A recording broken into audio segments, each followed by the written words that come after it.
Mercy, luxurious, Heat Nation,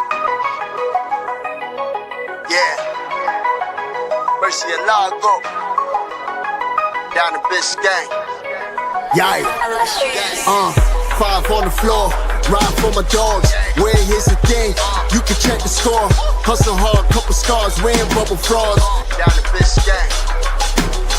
Kept the floor playing, got it all banned. Y'all seen the block, stop with one hand. And Pat we trust, it's about have the guts. We're here to bring the heat, y'all can hang it up. Welcome to 5 on the Floor, a daily insider show on the Miami Heat and the NBA, featuring Ethan Skolnick, Greg Sylvander, Alex Toledo, Brady Hawk, and others from the 5 Reasons Sports Network. Also make sure to subscribe to Off the Floor for the most heat anywhere.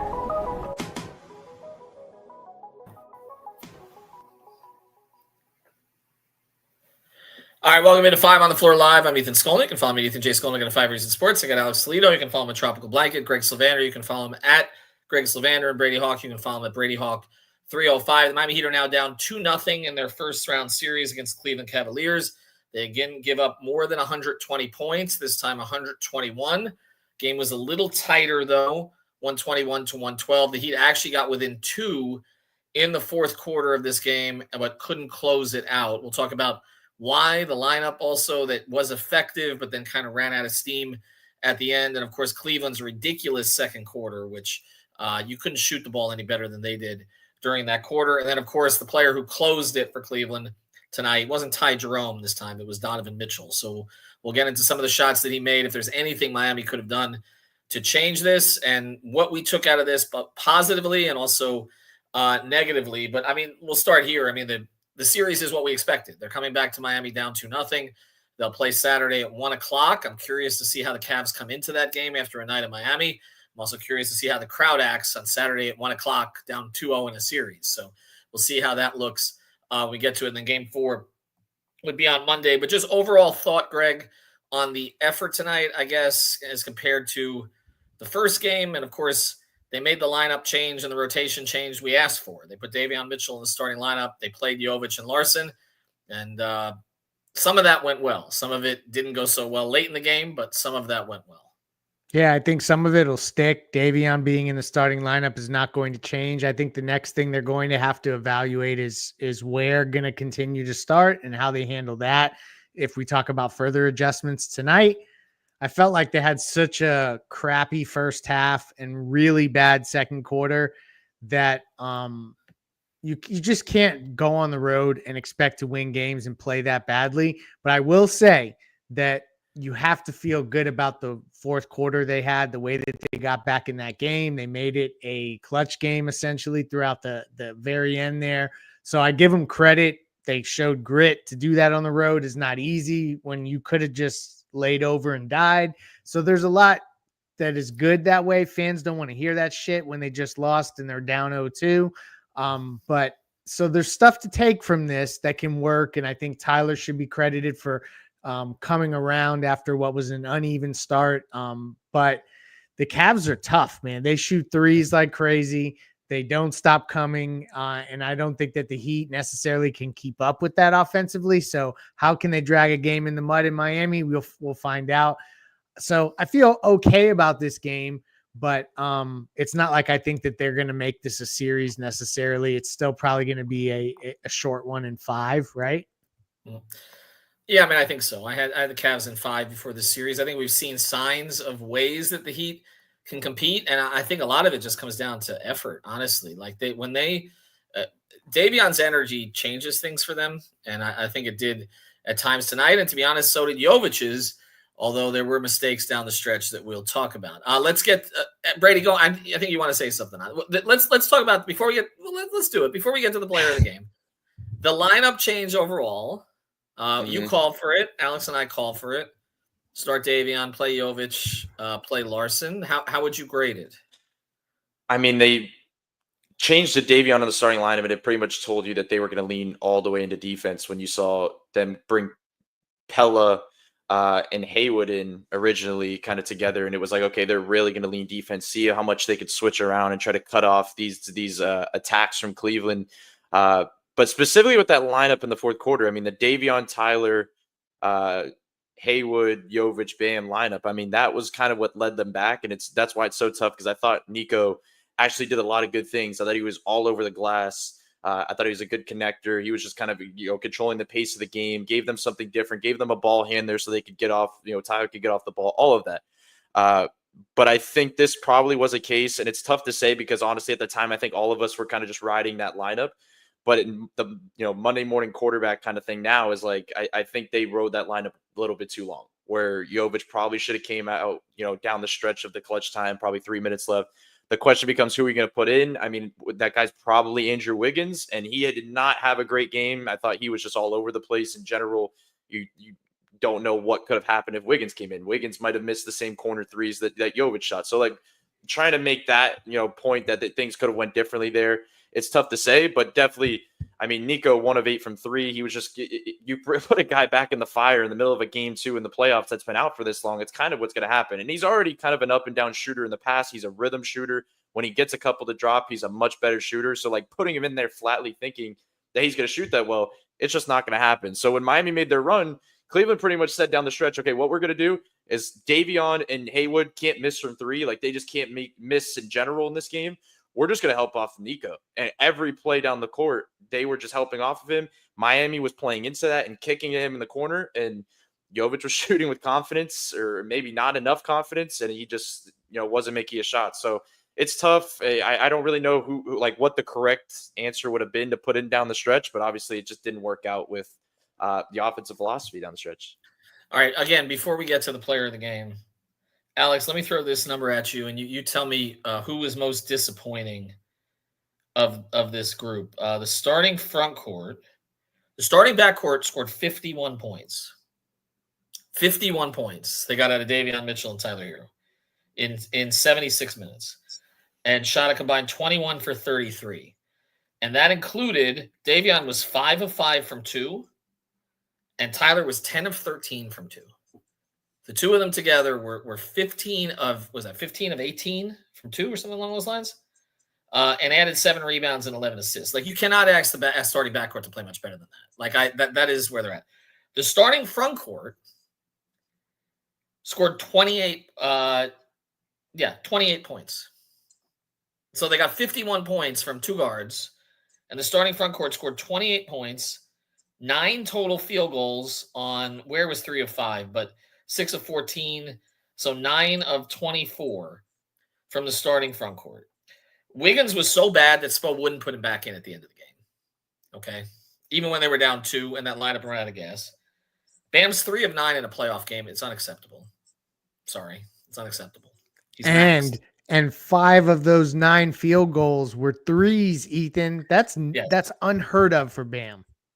And then 5 of the attempts. He didn't make 5, but yes, 1 of 5 from 3. So yes, he was 2 of 4 from 2. Four attempts inside the arc for Bam. Where was 3 of 5 in 19 minutes? I'm not going to pin this on him because he's a rookie, but I do think they need to think about maybe reducing the minutes even more. Who disappointed you most of the front court? This Alex. really is a tough question. Like, there's no doubt about it, because like Wiggins to me was worse. Like, he had a much worse game because at least Bam, you can look at the box score and look at, okay, 13 boards, 9 assists. Like, those are obviously nice numbers, and he just had a better defensive game. And it's just a much better defensive player. But in general, like, Bam played 14, 15 more minutes.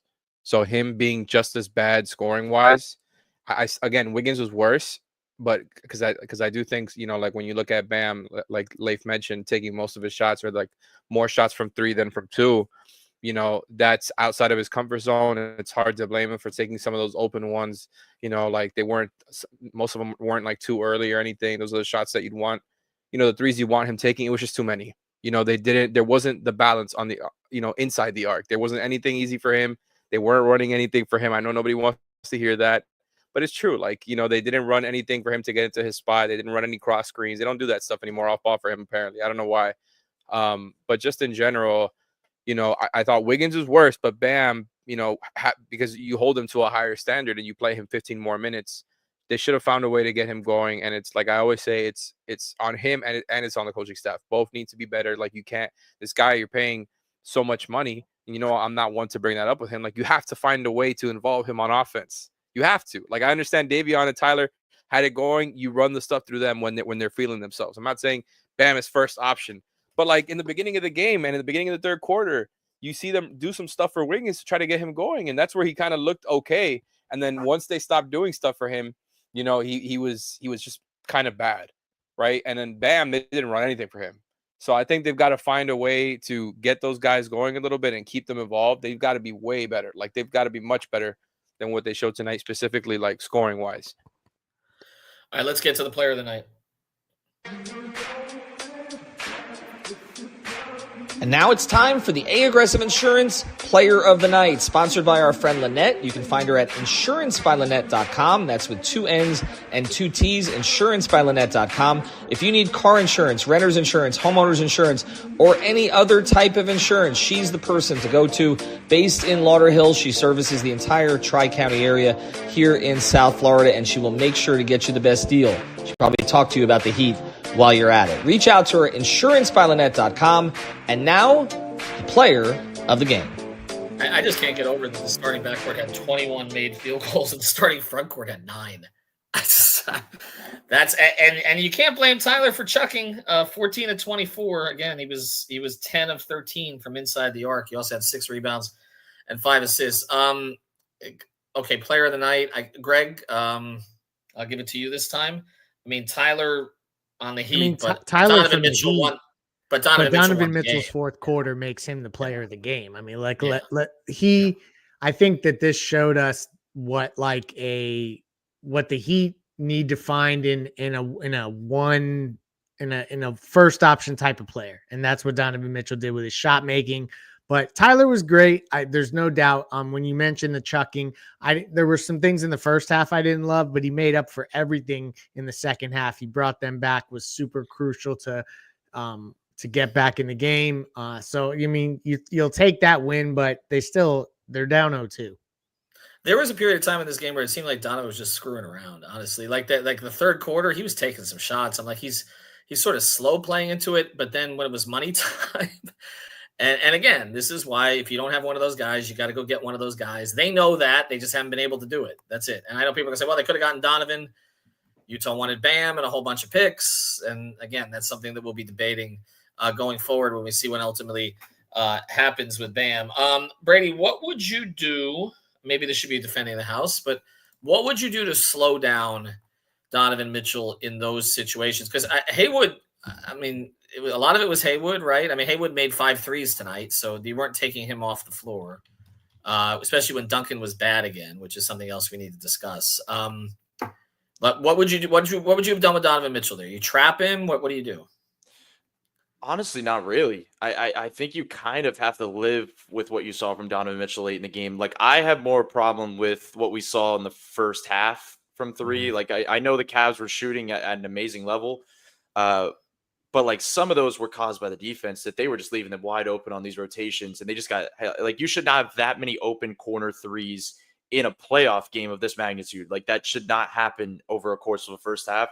That's what was happening specifically in that second quarter, and that's what put them down in the first place. And when you were playing a superior team, you're just, I know we're going to talk about late in the game, but like, you just cannot go down by that much throughout a game when you're just the less talented team. Then fast forward, obviously, to the fourth quarter, he has 17 points in the fourth quarter. I thought they actually did a decent job. Like, a lot of those were tough threes. That was just one-on-one stuff that Miami's going to live with. If it's Haywood, if it's Bam, if it's these others, they're just going to live with them, guarding their yard one-on-one and forcing him into those shots.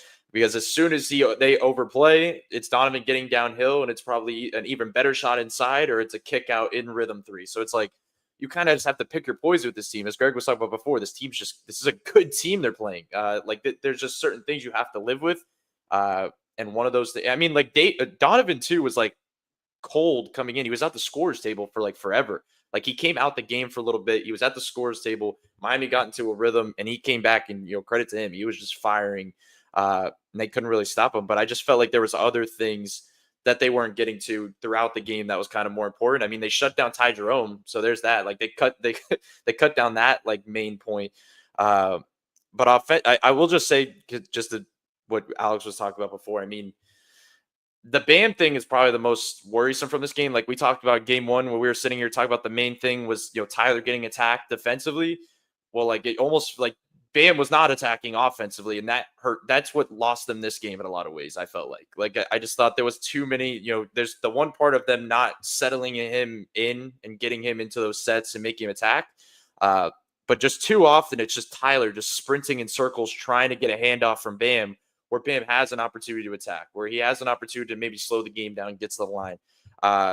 Andrew Wiggins is another story, but he really wasn't a big focal point of the offense. That they tried to force feed him early, where they tried to do a lot of stuff we were talking about pre-series, Ethan, where we were talking about mismatch hunting and going at Garland. They did a bunch of it, but it was just very forced. Like as much as it's something you should get to, where I talked about doing the stuff that you do that they did for Jimmy, like before, where they would attack Garland. It's just in a different way, where Wiggins is just too jumper oriented. It feels like, where he's not going to get the same foul calls. He's not going to attack as much to the basket. So it's turning into these mid ranges constantly. And he made a couple early, but it just kind of fades when he starts to miss for you. Like it's a inefficient type of offense. So when you're kind of your second and third offensive guys are just not around, that's pretty much the game. I mean, we could talk about the 3-point shooting, we could talk about the defense, but you need your second and third guys to step up in a playoff game against the 1 seed. We'll get into the play of the night. We might hit on Jovic there too. It was some of what happened at the end of the game. I just want to quickly throw this one out here because they didn't start Burks, and Duncan played only 11 minutes. So the designated shooter thing really was out. There was out. I don't know. With Duncan, it's like one good game out of 6 lately. It really is. I don't know. The guy that we saw for a large portion of last season before he had the back injury, just haven't seen that player enough this year. I think where this is trending, you can see it. He doesn't play well enough to earn the minutes to get the rhythm right now. And it's like get him into rhythm, but if you're going to play him longer, they're not having success with it. It's like chicken or the egg. It is. And they're going to play him over Burks, I think, with the backup group. And again, because of the thought of getting him some minutes with Bam, but I don't know. It's diminishing returns with him now too. And I just, with the partial guarantee he's got going into next year, this probably is his last season with my series with Miami. That's what it's looking like to me. Let's get to the play of the night. And now it's time for the X-Ray of the Play of the Day, brought to us by our friends over at Mobile C-Arm and Staffing Services. Nelson and his team will bring the X-ray equipment and the staffing to you. If you work in a hospital or a medical office, get a consultation today at c-armandstaffing.com or give them a call at 561-891-9620. Their fleet of trucks at your service. Again, it's Mobile C-Arm and Staffing Services, 561-891-9620. And now, the X-Ray of the Play of the Day. All right, do we want to be positive here or negative? Let's see, Alex, I'll let you handle this one.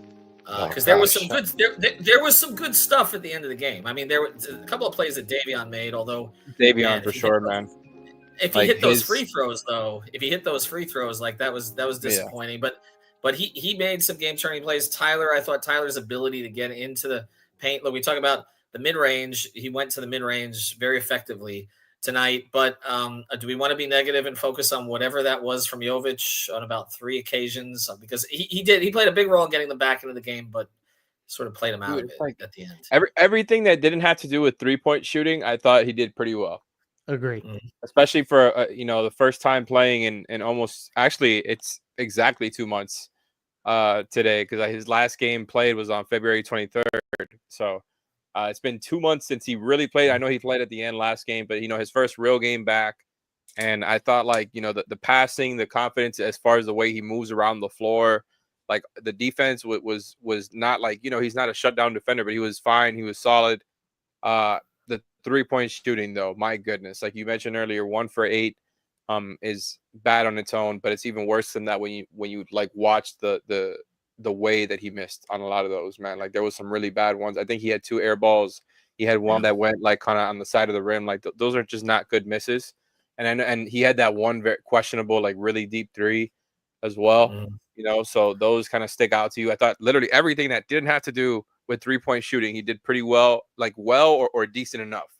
You know what I mean? Yeah. And then it's tough, man. Like he broke a bone in his shooting hand.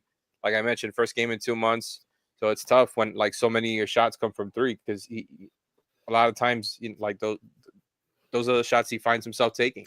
So there was the turnover to Bam. Those are bad misses. Yeah, and the turnover turnover to Bam, which Marcus Hunter mentions. Greg, let me ask you a question. Just throw this out there: is Nico one of the 5 most talented players on this team? Yeah, I think so. I mean, everything we see from him, it's like we wish we could see more and more of it. I think he's absolutely in that conversation. I mean, there's probably some arguments that could be made for different guys. Davion is definitely showing some things that make it an interesting conversation as well. But yeah, I think he is in the top 5, and that's an interesting thing to say. And this is something that we mentioned on playback. I did that this series having no Jaquez, no Jovic, it felt like, gosh, you had 2 developmental projects that you're not getting anything from. So it's good to see Nico back and contributing, even though those attempts are going to be what people remember tonight, those air balls and short shots in general. He was really good in every other aspect, like Alex mentioned. The turnovers definitely, I probably didn't say enough about that. Those were bad. But that was towards the end of the game, and those were real bad, in a game where you came back. Other than that, first three quarters or so, great job. More of that. more of that. I'll say this. When Nico, and again, we haven't seen it for 2 months because he was out, and there were times this year where it seemed like Spoelstra was struggling to figure out what role to give him, and then he sort of found that role off the bench, and then with Ware off the bench where they had this connection, and then he sort of found his way again. When Nico is good, he impacts the game more than some of these other guys. This has been my issue with Wiggins since they got him. There'll be numbers, but I don't feel the impact. Am I off on this? And I'm not just saying that because this was a bad night for him. Obviously he had the 42-point night, he had the 30-point night, but some of these games where he scored 18 to 20, I haven't felt it. Brady, am I off on that? It's not totally crazy because I just feel like Jovic just gets more engaged the more aggressive he gets and the better he is, and you just kind of see it in all parts of his game.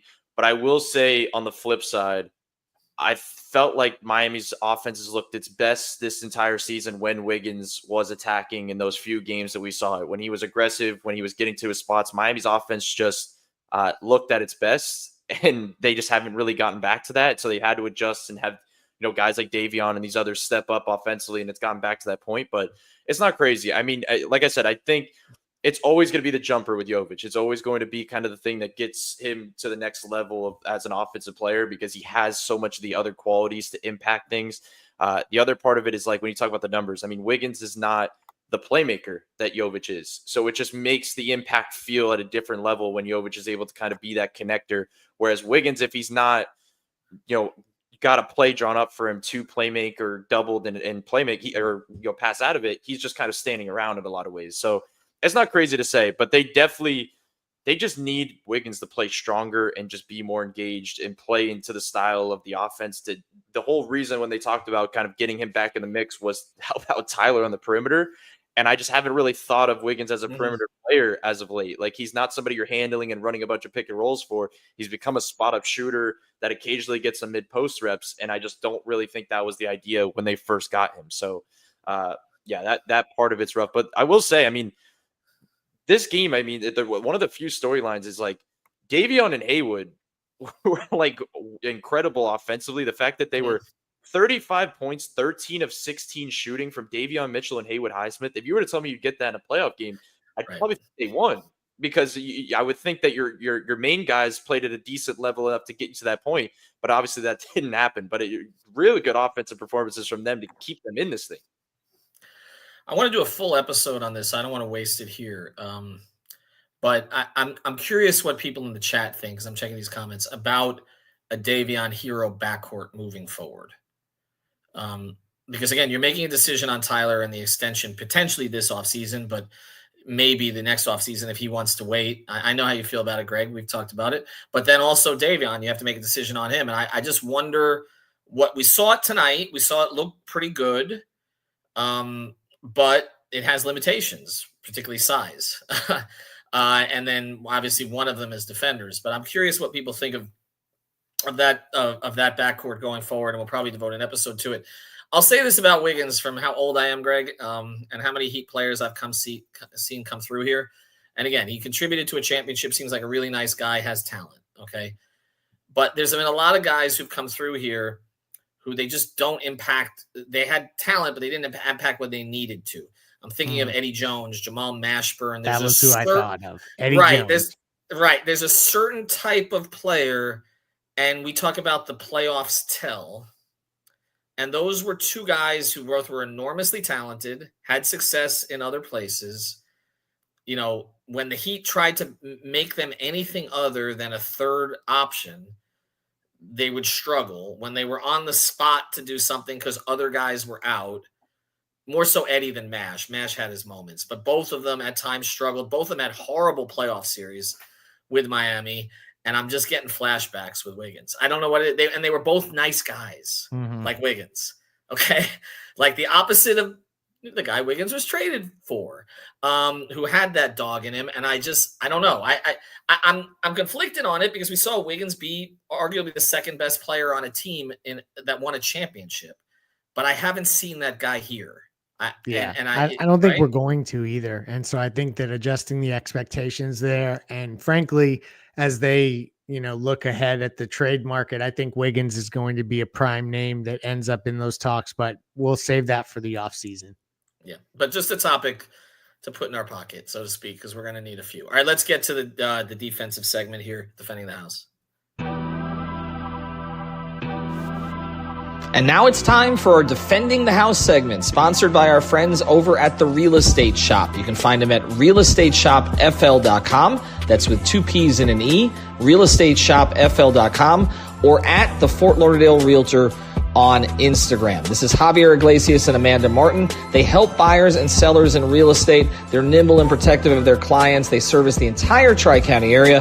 That's Miami-Dade, Broward, and Palm Beach counties with a proven on-market strategy. The Real Estate Shop sellers earn the most money in the shortest time frame because Amanda and Javier have a deep understanding of the local market. So check them out. Again, it's at the Fort Lauderdale Realtor on Instagram, realestateshopfl.com, or give them a call at 954-268-9812. And now, who defended the house?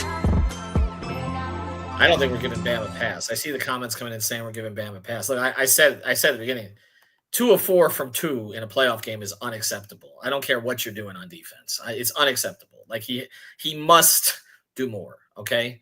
Him, the coaches, we've had this conversation for years, but we should be past this conversation. I'm just focusing on Wiggins because he's new. That's why I've had this Bam conversation for so long. Okay. We're getting to see Wiggins in the Heat uniform for the first time, and what he's provided in the first 2 games is simply not enough. I mean, Davion Mitchell has been the biggest impact player in that trade. That's not what we were expecting. Okay. It's a positive development, and he'll be a lot cheaper than Wiggins going forward, but it's not what we were expecting. All right, defending the house. Brady, you take it. We talked already about what you do with Donovan Mitchell, but give me something else that spoke and throw at them in game 3. Oof. I mean, they went away from the zone for a decent bit. I think that needs to sustain. Like, they cannot keep going to the zone against the 3-point shooting for long stretches. They're playing more defenders. I think that's better in general. I mean, when Haywood is giving you 17 points and 5 of 6 shooting from 3, and you're able to keep him on the floor like for long stretches and be able to play him down the stretch, like that's important in itself for the defense, because obviously we know what he could do, the versatility, all of that stuff. So that's important, like getting them in a position where they could play certain guys on the floor for a long time. Like, it's the same situation offensively we talk about for Duncan. Like, if Duncan could find a flow and they can keep on the floor, that'd be great. But he's not really finding his footing right now. So they pull the plug on him in the second half.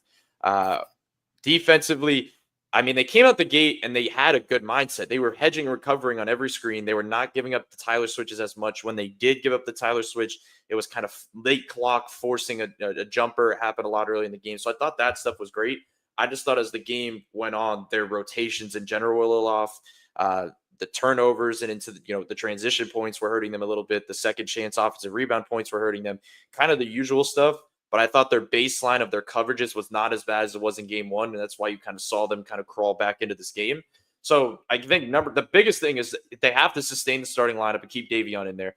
They have to continue to play more defenders. I don't think Pella was great in this game, but at least you get a body defensively to just like maybe pick up a couple of fouls on some of these guards and just kind of rough them up a little bit on the perimeter, where you're not just allowing them consistently to drive to the paint and get out easy opportunities. So it's going to be tough. They have to play the hot hand. We know who those guys were tonight. They have to continue to do that. But defense, it doesn't feel like they have many more huge adjustments up their sleeve like we're used to talking about. Like in those past years where we're like, okay, they made their first one in game two. What's next? The main adjustments that we talked about were just thrown out here tonight in game two. Like most of the ones that we were discussing that everybody knows on the surface. So now it's about the underground ones and kind of picking your poison on which guys you want to see go off. Like, I mean, Strus is lighting them up in a game like this, and he's getting a lot of easy opportunities. Do you live with, their shooters getting, decent looks off the catch, or do you try to limit their star players from initiating as much? So like you have to pick your poison on which one you want to go to and stick with it. And it's tough because tonight it felt like both of those things were clicking at the same time. Ethan, can I say something about the defense? Yes. Good job on Spo for the adjustments. Like you guys have talked about, Davion, not so many soft switches, even though I still think the times that they did do it were probably too much. I felt like they were getting easy opportunities, and those few times that they didn't show and recover. But again, you can't just always 100% do the same thing every time, right? Like against great guards like Garland and Mitchell, like they're going to figure you out and they're going to figure out how to play against the show and recover. I just feel like that's like the best shot they've got, and it's like, just hold on for dear life. Just stick to what works and try to minimize having Herro and Duncan chasing out there. And honestly, like the other thing is like I feel like we saw less of Herro and Ware together because they were the guys getting put in the pick and roll defensively most times. And, like Leif mentioned at the top of the show, like, do they consider maybe bringing Ware off the bench, even though it's a too big lineup that the Cavs are playing? And I mean, maybe you could give some consideration to it. Like Haywood, I think if you really want to lean into defense, that's how you do it. Like you really shore up the perimeter right there. You kind of play all your best perimeter defenders together outside of like Larson, who is a good perimeter defender, but still is a little bit overly physical sometimes. And that's just kind of something that you can try, and they're playing that lineup anyways. So not that, changing the starting lineup is going to change everything. But ultimately what it comes down to is not giving up 43 points in the second quarter, man, where they gave up a 180 offensive rating in that quarter alone, which most of it was just off the threes. Like 11 threes in one quarter is absolutely freaking nuts, dude. Like there's been some games this season, I'm sure, where he didn't finish with 11 threes for the whole game.